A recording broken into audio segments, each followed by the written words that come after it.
उमर अब्दुल्ला साहब की सरकार कुछ कर रही है, आपको लगता है? आपके सामने है मेरे को नहीं लगता कि अभी कुछ डिलीवर हुआ है। अरे लोकल एक मंत्री भी बने हुए सतीश शर्मा जी, उनके पास भी 3-4 विभाग हैं, कुछ कुछ कर रहे हैं, लग रहा है कुछ हो रहा है। सतीश जी सोशल मीडिया में तो मेरे को रोज देखते हैं लाइव और लाइव चल रहे होते हैं। ग्राउंड में क्या हो रहा है ये तो आप पब्लिक से पूछें तो ज्यादा बेटर रहे। कश्मीर बेस्ड एमएलए कुछ इस तरह का रेजोल्यूशन लाते हैं तो किस तरह काउंटर करने का प्लान है? तैयारी पूरी है जी, पूरी जम्मू के जो 29 के 28 के 28 है वो सारे डटे हुए हैं। ज्यादा कंफर्ट जोन मेरे को पसंद नहीं है, एक अच्छा पहनना, अच्छा खाना मेरे को पसंद है, ना मेरे को लग्जरी लाइफ पसंद है। जैसे आपने ना कॉर्पोरेशन का चुनाव लड़ा, ना कोई पंचायतों का, सीधे आपको विधायक की टिकट मिली और आप जीत के भी आए। मैं अब ज्यादा शो ऑफ करके काम नहीं करता था, लेकिन ग्राउंड में मैं लोगों के बीच में रह के काम करता था। राजनीति का उतार और चढ़ाव मैंने देखा हुआ है कि आप लोगों की आपकी क्या कंप्लेंट्स क्या रहती है और लोगों में आप नई कंप्लेंट रहने का भी क्या कारण रहता है। उनके नाम से ऊपर 2-3 बड़े नाम थे, आपको उम्मीद थी अंदर से कि टिकट मेरी ओके? नहीं, मेरे को तो कॉन्फिडेंस था। अच्छा। मेरे को तो कॉन्फिडेंस था कि मैं चुनाव लड़ूंगा। जब आपको टिकट ओके हुई तो कुछ पार्टी के बड़े नेता नाराज तो नहीं हुए? मैंने कहा भाई साहब, मैंने जिंदगी में एक चुनाव जब लड़ना है तो विधायक का चुनाव लड़ना है और वो भी आपकी अध्यक्षता में लड़ना है। अच्छा, मीडिया से भी दूरी बना के रखते थे, ज्यादा जनता से भी, पार्टी में अपना काम करते रहे चुपचाप, इस तरह से काम किया आपने? मीडिया से दूरी क्योंकि आप ठीक है हाईलाइट भी होते हो, लेकिन कुछ कारण ऐसे भी, चर्चा के विषय ऐसे भी बन जाते हैं, कहीं अनड्यू कुछ ऐसे आपसे मुंह से निकल गया, कुछ ऐसा निकल गया। आपने बहुत बैलेंस बना के रखा है, आरएसएस के लीडर भी आपके बहुत क्लोज हैं, बीजेपी के भी बड़े नेता बहुत क्लोज हैं, कैसे मैनेज किया सर? माता रानी ने कोई मौका दिया है लोगों की सेवा करने के लिए। कार्यकर्ता जो है जो ये ना बोले कभी कि हम अरविंद के पास गए थे, उसके दरवाजे बंद थे या अरविंद ने हमें अंदर नहीं आने दिया। ये नहीं है कि मैं 2029 में जा रहा हूँ, मैं तो लंबी दौड़ के लिए आया हूँ, इतनी छोटी दौड़ के लिए नहीं आया। पहली बार 2024 में पार्टी ने मेरे को डिसाइड किया, 2029 में मेरे को पब्लिक डिसाइड, जनता डिसाइड करेगी। अरविंद जी, मुलाकातें तो आपसे बहुत हुई है, मगर इंटरव्यू आपका मैं पहली बार आज कर रहा हूँ, तो बहुत देर से ये था कि आपके साथ जिस दिन भी इंटरव्यू करना है एक्सक्लूसिवली करेंगे, क्योंकि बहुत सारी बातें करनी है। तो सबसे पहले तो कैसा लग रहा है विधायक बन के? दीपक जी, कुछ ऐसा नहीं होता कि विधायक बन के कुछ खास हो जाए। एक मेरी इच्छा थी लोगों के बीच में काम करने की काफी देर से, और ऑर्गेनाइजेशन में मैं काफी देर से काम कर रहा था पिछले 17 साल से। कहीं था कि कभी ना कभी कोई मौका मिलेगा तो लोगों के बीच में सेवा करने का, तो मैं कंटेस्ट करूंगा। पार्टी ने इस लायक समझा और मेरे पे विश्वास किया, और सबसे बड़ा रहा कि लोगों का बड़ा प्यार मिला मेरे को वहां पे। तो मैं कंपेनिंग के लिए जाता था ना, मेरी कंपेनिंग ऑलमोस्ट जो लोगों ने खुद की, और यहाँ पे भी लास्ट में ये होता था, कहते यार मुंडा चंगा ही है, इस बार वोट इन्हें दे देंगे। वो जो लोगों का विश्वास था ना, मैं चाहता हूँ कि मैं लोगों का विश्वास बना के रखूं और लोगों में जो मेरा प्रति प्यार है वो बना रहे। काम करने का तो एक आपको मालूम ही है कि आप कॉन्स्टिट्यूंसी में निकलते हो तो काफी सारे काम होते हैं, तो कई काम ऐसे होते हैं कि जो नहीं भी हो सकते, कईयों को टाइम लगता है, लेकिन आपकी प्रेजेंस, आपकी विजिबिलिटी वो बड़ी काउंट करती है। जीवन कितना चेंज हो जाता है अचानक से, जैसे विधायक बने, एक हैक्टिक हो गया शेड्यूल, लोगों ने, क्योंकि बहुत सारे फंक्शंस में लोगों ने बोला होता है कि आना ही है जरूर, पार्टी के बड़े सारी चीजें आ जाती है, कितना बदल कितना जाता है जीवन? नहीं, कुछ ऐसा बदलाव नहीं होता, ठीक है, आपकी रूटीन थोड़ी सी हटके हो जाती है, आपने लिए पर्सनल टाइम, लेकिन अगर आपने अपनी जो सिस्टम है उसको रेगुलाइज करके आपका लोगों के बीच में डेली जैसे मिलने का, मैंने आपको बोला कि मैं शाम को 4:30 और 7:30 के बीच में डेली बैठता हूँ, डेली, सिर्फ संडे को छोड़ के। संडे को इसलिए कि संडे को कहीं काफी सारे पेंडिंग प्रोग्राम्स होते हैं, किसी के घर जाना, अपने कार्यकर्ताओं से मिलना, और अपने संगठन के जो लोग हैं पुराने, उनके घर में किसी के घर चाय वगैरह पी लो, तो यहाँ कुछ ऐसे रूटीन्स, किसी के फंक्शंस वगैरह, किसी स्कूल का एनुअल फंक्शन है, तो मेरे को लोग फोन करते हैं, इतना जैसे बोलते हैं ना लोग कि हाँ जी मैं विधायक बन गया, तो मेरे को सुबह 5 बजे से लोग तंग कर रहे हैं। मैंने आपको बोला ना, आपकी प्रेजेंस काउंट करती है। अगर आप लोगों को बीच में गैप दे दोगे ना, आप बीच में लोगों से मिलना बंद कर दोगे, फिर लोग आपको तंग करेंगे। अदरवाइज बड़े लोग स्मूथली और बड़े प्यार से, मेरे को नहीं लगता कि किसी ने मेरे को आज तक तू करके भी कभी किसी ने बोला है, और मेरी कोशिश रहती है, मैंने आपने इलेक्शन के बाद भी, मेरा इलेक्शन से पहले भी फोन नंबर एक ही था, जो नंबर था, मैं काफी देर से, जब से मोबाइल आया, मैंने काफी बारी कैरी करने की कोशिश की कि मैं 2 मोबाइल रखूं या किसी, लेकिन मेरे को कंफर्टेबल हमेशा एक ही फोन नंबर रहा।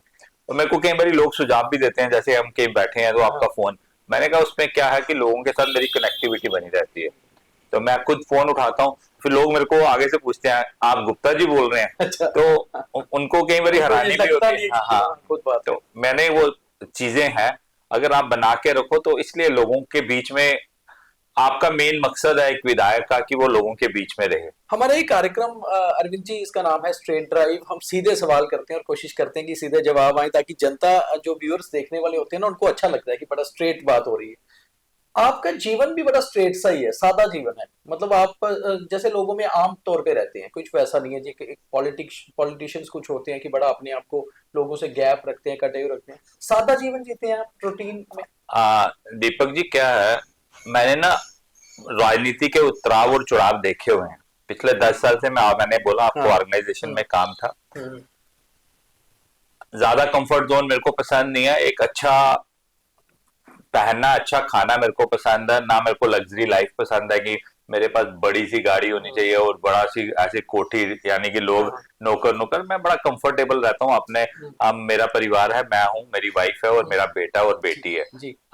वाइफ मेरी दिल्ली से है, तो बेटा मेरा यूके में है। उसने सिविल इंजीनियरिंग की है और मास्टर्स इन स्पोर्ट्स मैनेजमेंट की हुई है। बेटी मेरी कंप्यूटर इंजीनियरिंग की हुई है, उसने जेपी नोएडा से, वो यूएस की कंपनी है गार्टनर, उसमें जॉब करती है। वो दोनों बच्चे बाहर है? नहीं, वो वर्क फ्रॉम होम है वो। हाँ, तो हम 3 लोग हैं। पेरेंट्स मेरे फादर और मदर की काफी देर पहले डेथ हो गई थी। तो इतना ही साथ था उनके साथ। तो मेरे को कुछ ऐसा नहीं है कि कुछ वो आपको आ गया। कई लोगों को लगता है ना कि आप कभी भी मेरी कॉन्स्टिट्यूएंसी में शाम को चक्कर लगाओ या मॉर्निंग में, मेरी मॉर्निंग में कोशिश रहती है कि मैं 2 या 3 बार हफ्ते से अपने घर से लेके ऑफिस तक पैदल आता हूँ। और शाम को भी मैं जब चौक में खड़ा होता हूँ ना, यहाँ पे मैं सिक्योरिटी वगैरह वाले जब जो होता है तो मैं कंफर्टेबल, ठीक है। तो लोगों का कहना है कि अरविंद आप तो लगते नहीं विधायक को, आप तो ऐसे ही सब। मेरा लोगों में वो डिफरेंस जब आता है ना, चेंजेस सब आते हैं जब लोगों को आप कंफर्ट जोन आपके साथ रहेगा ना, आपके आगे पीछे अलग सा घेरा रहेगा कि आप वहां पे हो। तो आपने मेरा ऑफिस की भी अप्रोच देखी है कि कोई भी यहाँ पे बाहर नहीं होता, आके अंदर मिल सकता है। जी, राजनीति में कैसे आना हुआ था? राजनीति में मेरे को जो सबसे ज्यादा इंस्पायर किया 2002 में मेरी सिस्टर ने।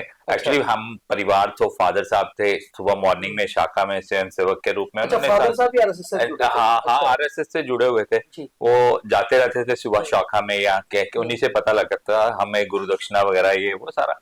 तो हम थोड़ा सा मैं नॉर्मल क्लास फैमिली से था, ज्यादा थोड़ा बिजनेस वगैरह। फादर मेरे ने उस टाइम जब एक रिक्रूटमेंट बोर्ड में थे, उन्होंने अपने टाइम में अगर आप देखा जाए तो काफी लोगों को एम्प्लॉयड किया हुआ है। काफी लोगों के गवर्नमेंट सेक्टर में थे, रिक्रूटमेंट बोर्ड में थे।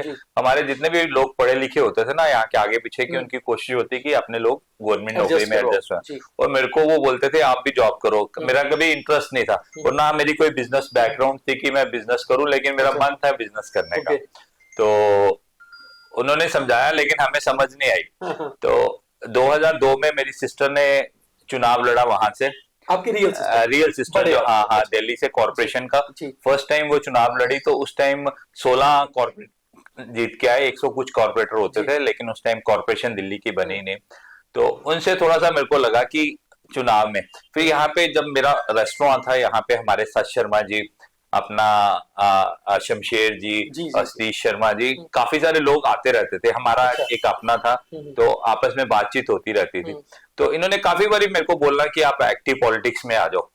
एज ए कार्यकर्ता और एज ए ग्राउंड वर्कर तो हम काम करते थे, लेकिन एक्टिव पॉलिटिक्स में आना एक इतना आपके पीछे सेटअप भी वैसा होना चाहिए कि आपको फाइनेंशियल वैसा, आपका घर भी चल रहा था, आपका घर भी चल रहा। फिर लेकिन आहिस्ता आहिस्ता 2005 के जब कॉर्पोरेशन के चुनाव थे जम्मू में, तो उस टाइम मैं और एक्टिव हुआ। ऐसे आते आते 2010 में मेरे को एक जिम्मेवारी दे दी पार्टी ने। जो जम्मू महानगर था उसमें उपाध्यक्ष बनाया, उसमें फिर बाद में जम्मू जिला में जम्मू वेस्ट जिला बना, उसमें महामंत्री के रूप में काम किया। उसके बाद मैंने प्रदेश में ही काम किया, अलग अलग असाइनमेंट रही। कभी मैं कठुआ का सह प्रभारी रहा, अखनूर का प्रभारी रहा, रियासी में डीडीसी के चुनाव करवाए, वहां पे प्रभारी के रूप में, फिर प्रदेश सचिव के रूप में, सह कोषाध्यक्ष, फिर अलग अलग असाइनमेंट्स में। और पार्टी ने मेरे को काफी सारी असाइनमेंट दी और मैंने उसको 100% डिलीवर करने का कोशिश किया। तीन तरह के पॉलिटिशियन होते हैं अरविंद जी। एक वो पॉलिटिशियन होते हैं जो शुरू से ही स्टूडेंट पॉलिटिक्स से ही पॉलिटिक्स में आते हैं और फेस बनते हैं, मतलब सामने रहते हैं, कॉर्पोरेशन चुनाव लड़ते हैं, प्रोटेस्ट में जाते हैं।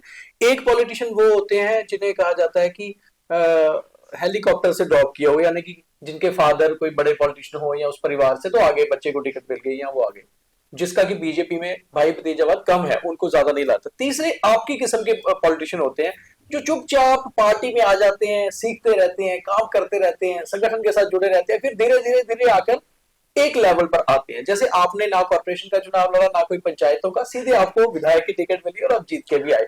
मगर इसके पीछे मेहनत है आपकी। आप ये कह रहे हैं 17-18 साल आप पार्टी में अंदर रहे, हम भी आपको देखते थे कि कहीं ना कहीं आप कोई बड़ी रैलियां हैं तो आपने डायरियां पकड़ी हैं, कोई बड़े नेता आ रहे हैं तो आप उनको वो कर रहे हो, तो आपने काम सीखा।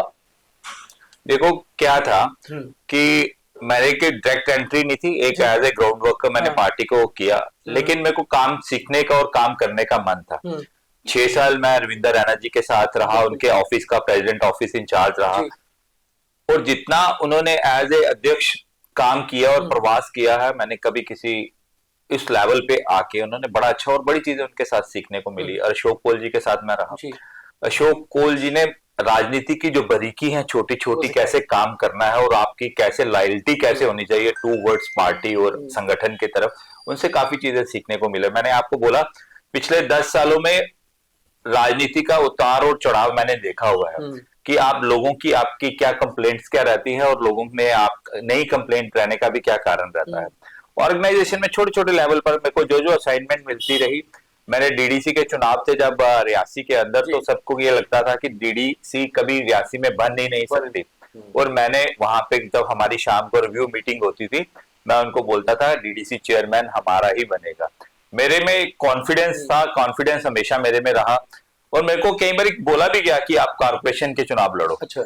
लेकिन इससे 2018 में भी, 2018 के बाद अभी भी थोड़ा सा 2024 में या 2023 में जब बात चली कॉर्पोरेशन के चुनाव की, मेरे को हमारे अध्यक्ष जब रविंदर रैना जी थे, उन्होंने बोला आप लड़ो, आप 24 नंबर में आपका इतना है, आप मदद। मैंने कहा भाई साहब, मैंने जिंदगी में एक चुनाव जब लड़ना है तो विधायक का चुनाव लड़ना है, और वो भी आपकी अध्यक्षता में लड़ना है। अच्छा। मैंने उनको बोला था, एक होता ना वो सरस्वती, और मेरे को कॉन्फिडेंस था क्योंकि मेरा जो काम करने का तरीका था, मैं ज्यादा शो ऑफ करके काम नहीं करता था, लेकिन ग्राउंड में मैं लोगों के बीच में रह के काम करता था।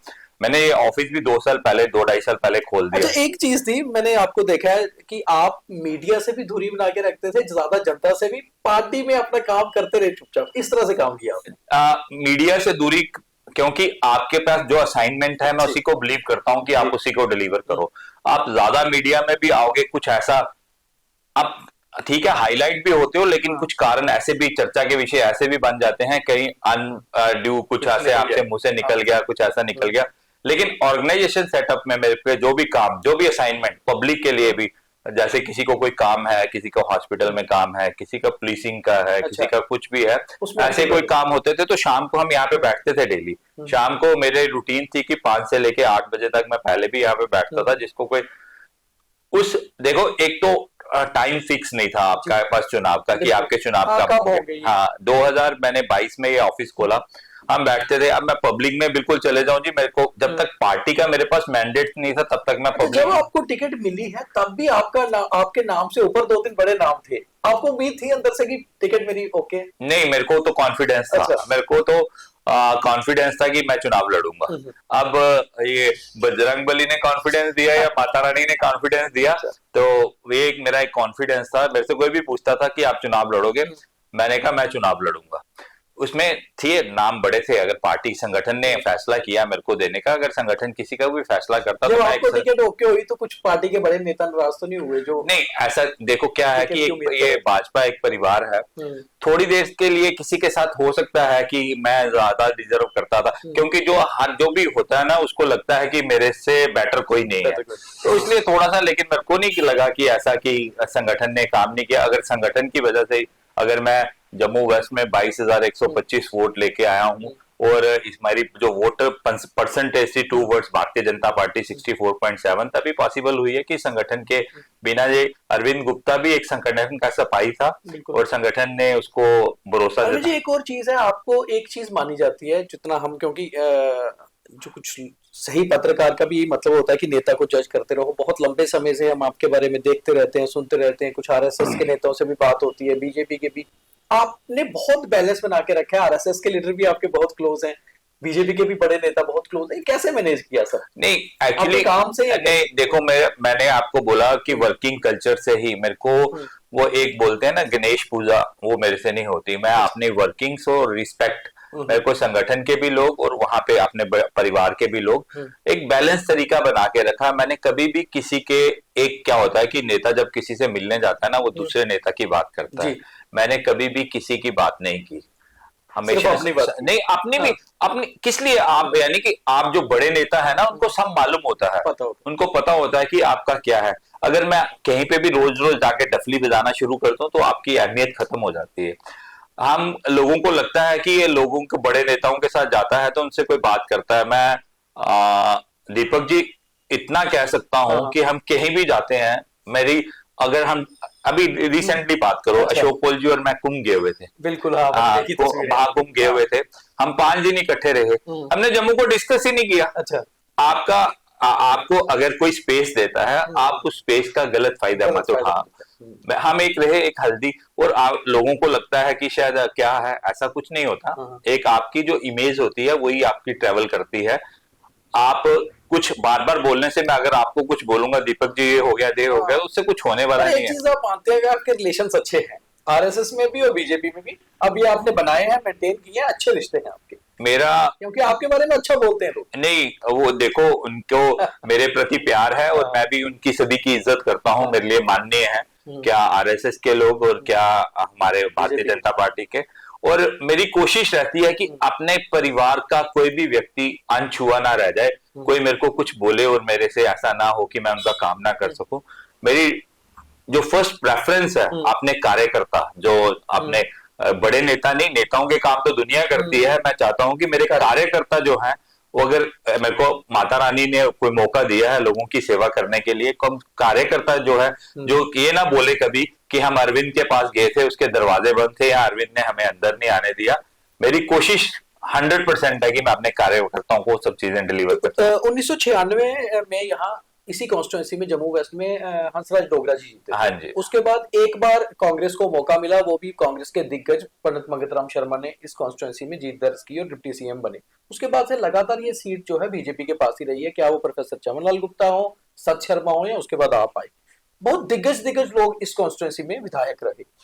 आप उन सबके बाद जब आप आए हैं, पहली बार विधायक बने हैं, कितनी बड़ी जिम्मेवारी लगती है, कितना बड़ा चैलेंज लगता है, और यहाँ आपकी कॉन्स्टिट्यूंसी जम्मू वेस्ट के क्या क्या बड़े मुद्दे हैं, क्या चैलेंजेस? हाँ दीपक जी, जब मैं कॉन्स्टिट्यूंसी में आया था तो आपने मेरा अगर कंपेन किया हुआ है तो मैंने सबसे पहले बोला था, आपकी कॉन्स्टिट्यूंसी, हाँ, तो मैंने सबसे पहले बोला था मैं जम्मू वेस्ट कॉन्स्टिट्यूंसी को जम्मू की सबसे बेस्ट कॉन्स्टिट्यूंसी।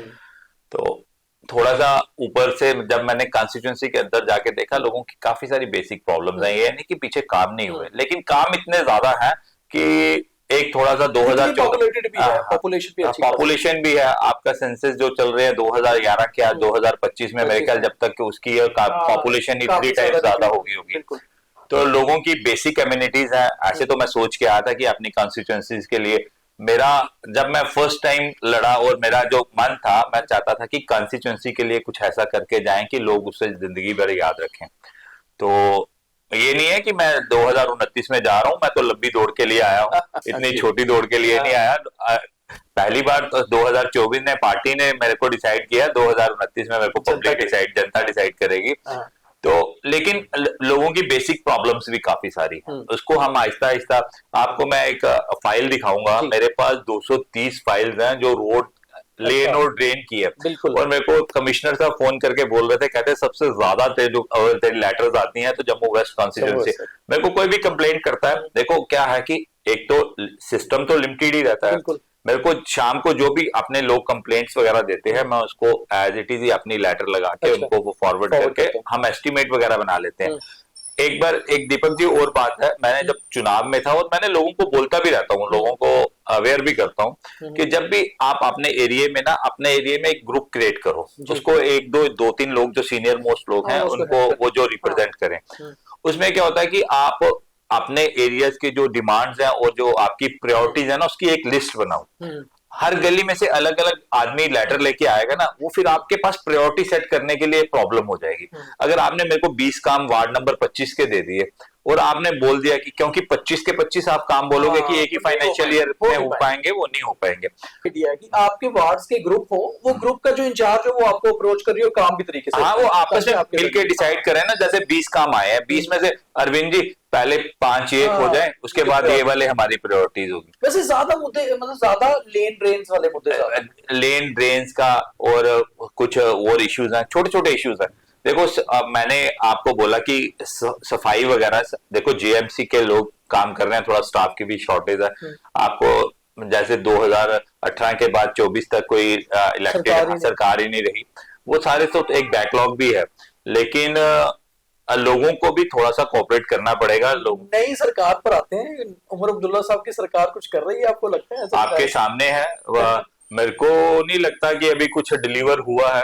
अभी देखते हैं कि इस असेंबली में क्या होता है। पिछली असेंबली का तो आपने देख ही लिया था, तो उनको अभी खुद अपना ही समझ नहीं आ रहा। अगर उनके मैनिफेस्टो पे आप जाओ तो हम 100 डेज में, उन्होंने कहा था कि हम अपना मैनिफेस्टो जो है एग्जीक्यूट करेंगे। अभी तक तो ग्राउंड में एक भी उनकी जो वो लोगो मैनिफेस्टो था उसमें से एक भी चीज एग्जीक्यूट नहीं। बीच में 1-2 विधायकों के साथ हमने देखा था, मुख्यमंत्री जी को भी मिलकर आए थे आप, तो किस बारे में मुलाकात हुई? एक सीएम से हमारी बात हुई थी, उमर अब्दुल्ला जी से। बड़े हम्बल और वो अच्छे हैं, हमारी बातचीत में बड़ा उन्होंने रिस्पेक्टफुली बात की।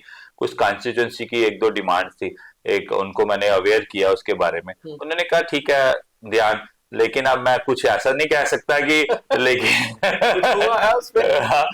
ठीक है आहिस्ता आहिस्ता। देखो मैंने बोला ना, जैसे हम पब्लिक को बोलते हैं कि कुछ होगा, ऐसे ही उन्होंने नोट डाउन किया। ठीक है, उसमें ध्यान में चीजें हैं उनके, लेकिन उनकी भी इच्छा है कि मैं लोगों के लिए काम करूं, लेकिन वो कितनी वो अपनी इच्छा को वो कन्वर्ट कर पाते हैं। हमारे लोकल एक मंत्री भी बने हुए हैं सतीश शर्मा जी, उनके पास भी 3-4 विभाग हैं। कुछ आप क्योंकि सिटी में विधायक हैं, आपकी कॉन्स्टिट्यूंसी बड़ी है, कुछ कर रहे हैं, लग रहा है कुछ हो रहा है? सतीश जी सोशल मीडिया में तो मेरे को रोज देखते हैं और लाइव चल रहे होते हैं। ग्राउंड में क्या हो रहा है ये तो आप पब्लिक से पूछें तो ज्यादा बेटर रहेगा।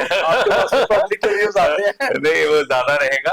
तो मेरे को लगता है कि वो लोकल है, तो माता रानी ने जैसे हमें मौका दिया, उनको भी मौका दिया है, बड़ा मौका मिला है। लेकिन आपको अगर ऐसा मौका मिला है, बातें करने से सारी चीजें हल नहीं होती, लोगों के बीच में एग्जीक्यूशन होनी चाहिए। लोग अपने डिलीवरी पे बिलीव करते हैं, लोग आपकी प्रेजेंस तो आपकी मैटर करती है। आपने सोशल मीडिया में दिखा, अब हर जगह दिख रहे हो, कहीं रिबन काट रहे हो, कभी कहीं कुछ कर रहे हो, लेकिन लोग ग्राउंड में देख रहे होते हैं। उनको डिलीवरी चाहिए, उनको लोगों के काम चाहिए। अरविंद जी, अभी 3 मार्च से शुरू हो रहा है असेंबली सेशन, क्या तैयारी है इस पर?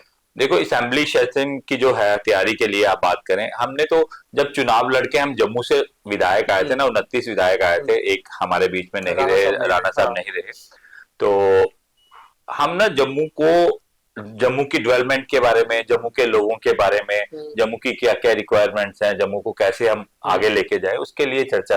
क्योंकि आपने देखा होगा कि 2014 के बाद जो जम्मू कश्मीर का नक्शा बदला है, कुछ किसी को बोलने की जरूरत नहीं है, हर सेक्टर में। ठीक है, लोगों की बेसिक कम्युनिटीज की प्रॉब्लम हो सकती है, लेकिन जम्मू में एम्स, आईआईटी, आपका अपना आईआईएम, फिर क्या बोलते हैं रेलवे की डिवीजन, आपके रोड्स, आपका पार्क, गंडोला, जितने भी आपके डेवलपमेंट में, आपका पासपोर्ट ऑफिस, आपके बायोटेक पार्क जो भी है, आपके काफी सारे। मगर एक चीज हमने देखी है असेंबली के अंदर, जो जनता की बात होनी चाहिए वो नहीं हो रही। वहां पिछली बार भी 370 स्टेटहुड को लेकर हंगामे, अगर इस बार भी कश्मीर बेस्ड एमएलए कुछ इस तरह का रेजोल्यूशन लाते हैं तो किस तरह काउंटर करने का प्लान है? देखो जो लास्ट टाइम हुआ, उन्होंने अपने मैनिफेस्टो को, तो वो था वहां पे आपने देखा होगा कि होल्ड लगी हुई थी कि आर्टिकल 370 को लेके।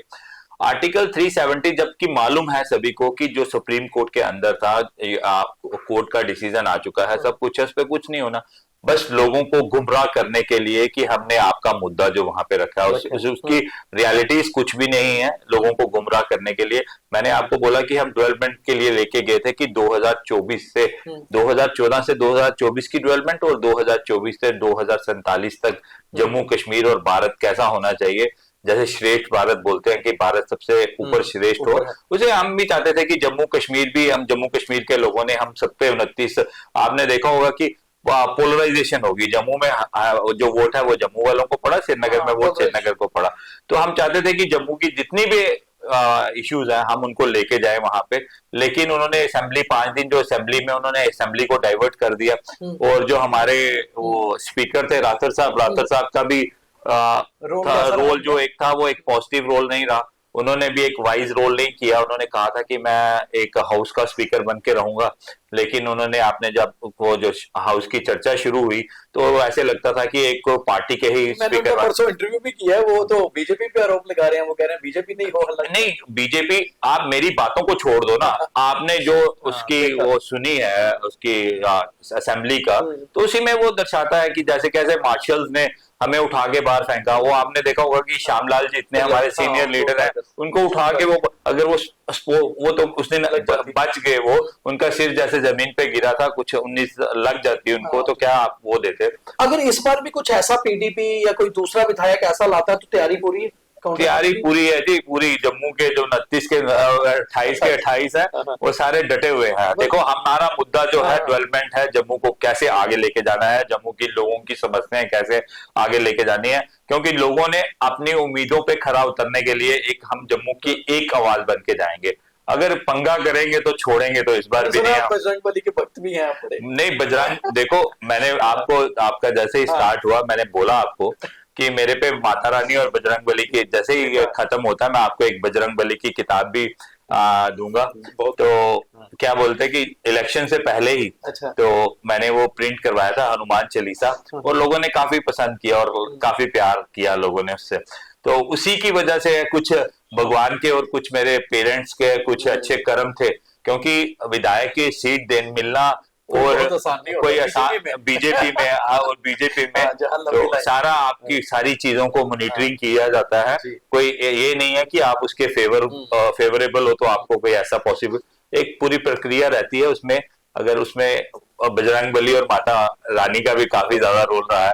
अरविंद जी, आपकी क्या राशि, क्या है आपकी डेट ऑफ बर्थ, क्या है? मेरी 19 जून 1969। तो आपकी मतलब राशि स्कॉर्पियो नहीं है? मुझे लगता था आपकी राशि नहीं, स्कॉर्पियो जो है ये मैंने जब खोला था मैंने वाइफ मेरी स्कॉर्पियन है। अच्छा, उनके हाँ।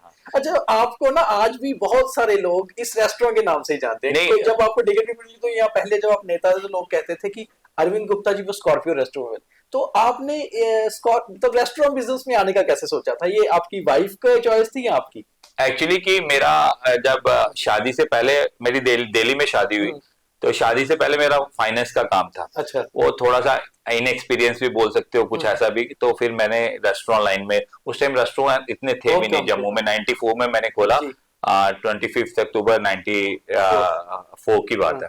तो मैंने यहाँ पे किया। तो आपको ये रिहाड़ी एक उस टाइम आज से 30 साल पहले बड़ा पिछड़ा सा थोड़ा सा वो था, लेकिन है तो सबसे पुराना डेवलप। लेकिन यहाँ पे रेस्टोरेंट कल्चर नहीं था उस टाइम। जम्मू में सिर्फ 2-3 रेस्टोरेंट होते थे। एक जीवल्स होता था, एक देवेंद्र राणा जी का रफल्स होता था, तो एक स्टॉमक होता था गांधीनगर में, और एक कैलाश, और एक गिने चुने 4-5 थे। और हमने स्टार्ट किया रफल्स। जब राणा जी ने स्टार्ट किया तो रफल्स से स्टार्ट किया था।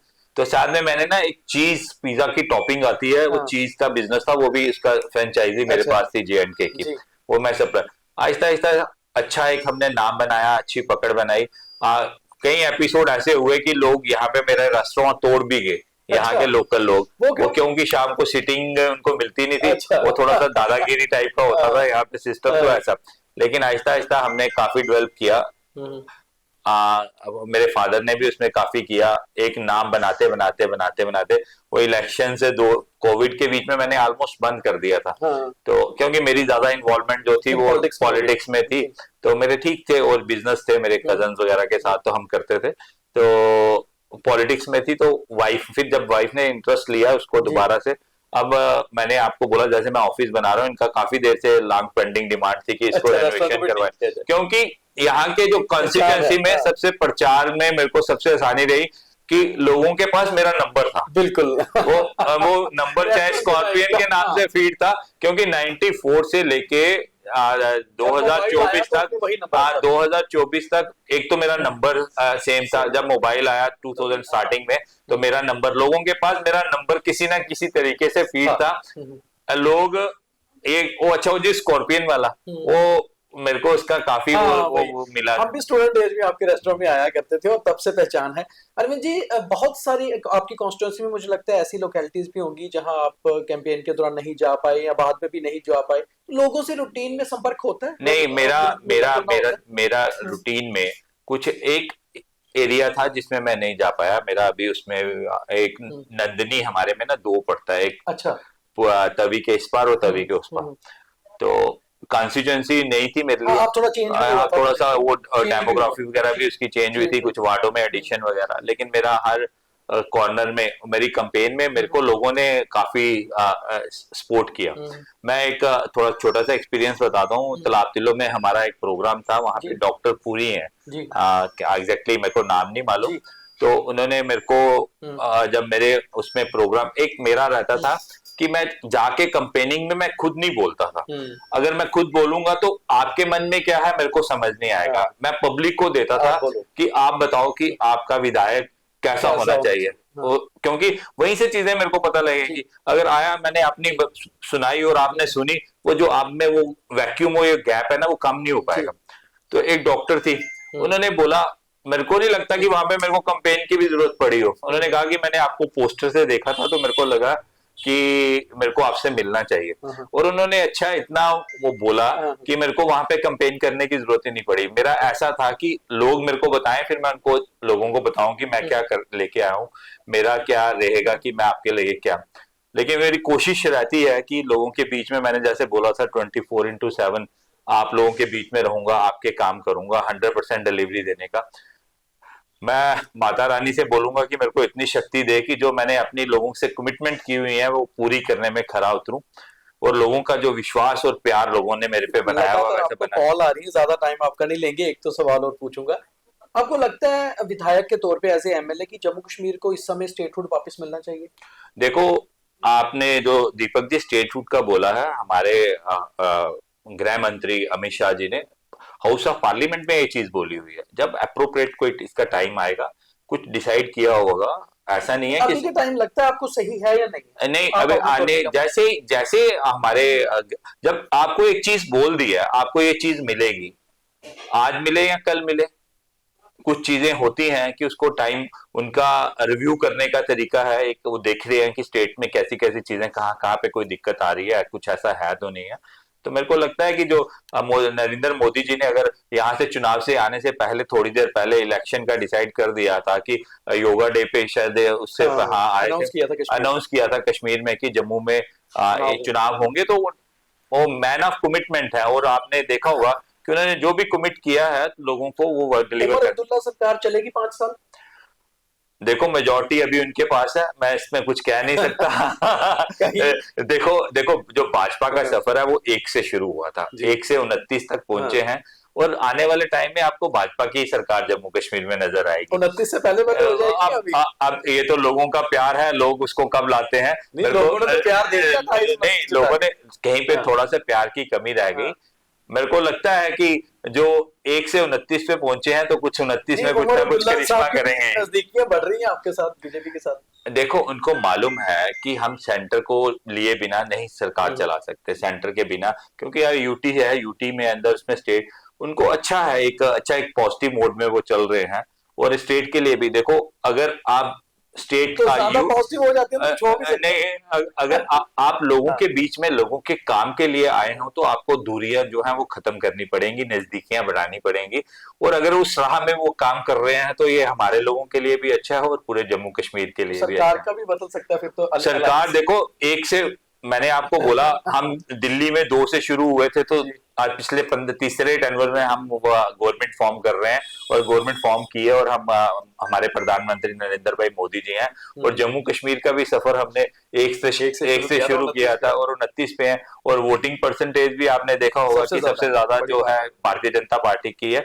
आहिस्ता आहिस्ता भारतीय जनता पार्टी ने एक, ठीक है, हमने बड़े बड़े वो नहीं किए, लेकिन हमने आहिस्ता आहिस्ता आहिस्ता आहिस्ता अपना जो ग्रोथ है आप वो सोशल पार्टी। मीडिया पे एक्टिव रहते हैं अरविंद जी ज्यादा? सोशल मीडिया में मैं जो हमारी एक्टिविटीज है, मेरे को रहता है कि लोगों में जो एक्टिविटीज मैं करता हूँ लोगों को उनके बारे में हम्म, जानकारी रहे। तो मैं सोशल मीडिया में जो मेरी पोस्टिंग वगैरह है वो खुद देखते हैं अपनी पोस्ट? नहीं, वो सिलेक्शन मेरी होती है, चेक करते हैं? चेक उसमें रूटीन में चेक करता रहता हूँ कि कुछ उसमें कोई है नहीं है। कितना जरूरी है आज की पॉलिटिक्स के लिए सोशल मीडिया? नहीं, सोशल मीडिया ने, आपने देखा होगा कि 2014 में जब मोदी जी को उन्होंने लाया, हाँ, तो सोशल मीडिया अगर आज की डेट में जो चुनाव, अब तो एआई आ गया, आर्टिफिशियल इंटेलिजेंस, तो इन चीजों का बड़ा लोगों देखो, आपने अगर न्यूज़पेपर में, इलेक्ट्रॉनिक जो पेपर प्रिंट मीडिया है उसमें अब लोगों का इतना ध्यान जाता नहीं है। कोविड के बाद वैसे भी जो है टोटल लोगों को, आपने अगर कोई अपना मैसेज कन्वे करना है मास लेवल पे, तो वो सोशल मीडिया में है। आपकी कोई रील वायरल हो जाती है, कुछ भी आपकी चीजें वायरल हो जाती है, तो वो सोशल मीडिया के थ्रू ही पॉसिबल है। अब मोदी जी ने कुछ किया, हमें वहां से लगता है कि दिल्ली में हमें अपने सोशल मीडिया में करना चाहिए।